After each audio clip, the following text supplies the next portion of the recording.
Saya berharap teman-temanku yang badan luar biasa ini betul-betul mampu menjadi teladan, mampu menjadi contoh dalam inovasi pembelajaran, baik di sekolah maupun di kampus. Saya yakin masing-masing punya keunggulan, masing-masing punya kelebihan, baik yang dikatakan atau yang tidak dikatakan. Nah, mengapa Pak Romadi selalu mengatakan gunakan 5M, yakni mengidentifikasi keunggulan dan kekurangan. Saya yakin setiap manusia itu punya keunggulan, punya kekurangan. Cuma kadang ada yang tergali, ada yang nampak, ada yang tidak nampak. Ada yang dikatakan, ada yang tidak dikatakan. Ada yang tersirat, ada yang tersurat. Ada yang memberikan satu kontribusi langsung, ada yang tidak langsung. Dan itu menjadi salah satu bagian kekuatan kita untuk senantiasa bisa menjadi contoh dan menjadi teladan.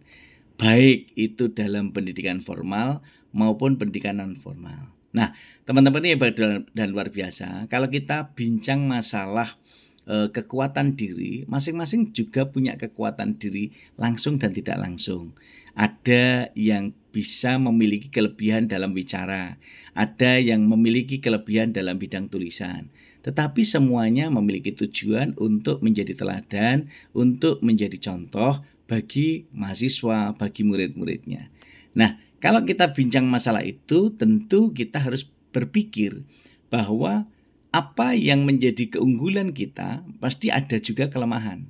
Nah, sehingga kalau kesadaran diri kita antara keunggulan dan kelemahan itu berimbang, kalau sering saya katakan kita pinjam ilmunya prodi fisika itu yang memiliki keseimbangan, tentu akan bisa memetakan di mana letak posisi kita, di mana kapan kita akan bergerak dan menggerakkan sayap-sayap kesemestaan di sekeliling kita, dan itu tentu saja teman-teman bisa melihat semua aspek.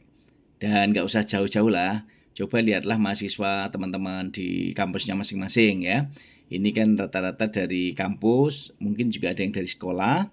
Lihatlah mahasiswa yang saat ini sedang PLP, yang mungkin Bapak Ibu, adik-adik, teman-teman semua bimbing di sekolah, variannya macam-macam. Ada yang masuk kelas mungkin kadang masih minder, ada yang masuk kelas dengan berbagai pola kedekatan yang beda-beda, cara pendekatannya juga berbeda-beda. Nah, itu semua adalah bagian kesadaran akan keunggulan dan kelebihan yang dimiliki oleh sosok guru dan dosen. Nah, lalu bagaimana untuk menjadi sosok guru dan dosen abad 21 yang mampu menjadi contoh dan teladan? Tentu contoh dan teladan itu mesti adalah kebaikan. Karena saya selalu pinjam istilahnya Ustazah Trisna itu, bahwa kebaikan itu akan senantiasa menjadi ainur, menjadi mata yang menyinari dunia, sehingga menjadi mata elang. Sehingga kalau mata elang itu memberikan sinar ke dunia, tentu nilai keberkahannya, nilai kemaslahatannya juga akan tampak gitu. Nah, nilai keberkahan dan kemaslahatan itu akan nampak dari ilmu yang kita bagikan kepada umat. Ilmu yang kita bagikan pada mahasiswa dan narasumber dalam sebuah seminar, dalam diklat, dalam kegiatan workshop, lokakarya, apapun. Tetapi apakah nilai-nilai itu akan abadi? Seperti kenangan yang kalian torehkan, kalian lakukan dari masa kecil sampai sekarang masih teringat. Itu bergantung bagaimana teknik penyampaian, media yang kita gunakan, dan juga situasi yang melingkupinya. Nah, oleh karena itu bagaimana kita menciptakan itu semua, itu adalah bagian upaya kita untuk menciptakan sebuah suasana, untuk menciptakan sebuah situasi yang tentu itu akan memberikan satu gambaran nyata. Nah, gambaran-gambaran itulah yang nanti Pak Romadi berharap kalian semua, teman-temanku semua, bisa menginisiasi, bisa menginspirasi, sehingga teman-teman bisa melakukan M yang kedua, merencanakan program unggulan, bagaimana kita melaksanakan itu.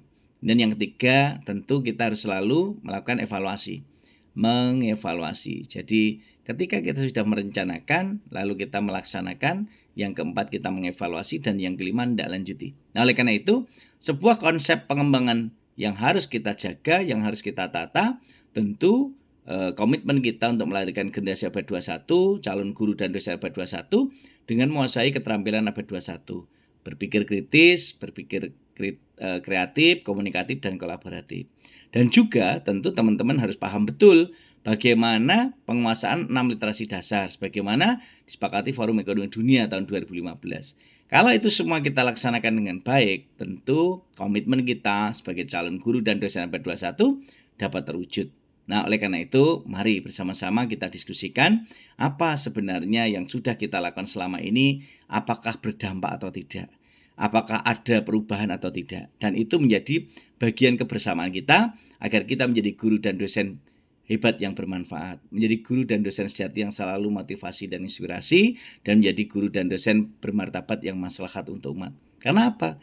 Dengan upaya kita untuk terus berliterasi dengan Ratu Lisa, rajin menulis dan baca, maka multigenerasi NKRI pun akan tampil, akan bergerak, dan digerakkan oleh semua aspek di sekeliling kita. Nah, oleh karena itu, jadilah seperti bintang, bulan, dan matahari yang selalu menyinari bumi, baik tampak maupun tampak oleh manusia. Matahari bulan itu selalu menyinari bumi. Meskipun Mbak Tahir itu kadang hari ini kok panasnya kayak gini tuh. Tapi ketika matahari nggak terbit itu, kok mataharinya nggak terbit yo, gelap sekali nih. Jadi susah manusia itu memang dikasih matahari menggerutu, tidak dikasih sinar matahari mencari. Bulan juga gitu. Bulan kok enggak kelihatan ya malam ini. Ya mendung kok kan kelihatan. Ya enggak kelihatan lah. Nah, sehingga posisinya, situasinya tentu juga berbeda-beda ya. Oleh karena itu semoga kita semua tetap sehat, semangat dan menginspirasi multigenerasi NKRI sepanjang hayat. Sukses selalu, mari kita diskusikan apa yang menjadi ide dan pemikiran dari hasil diskusi kita kemarin untuk kita diskusikan hari ini.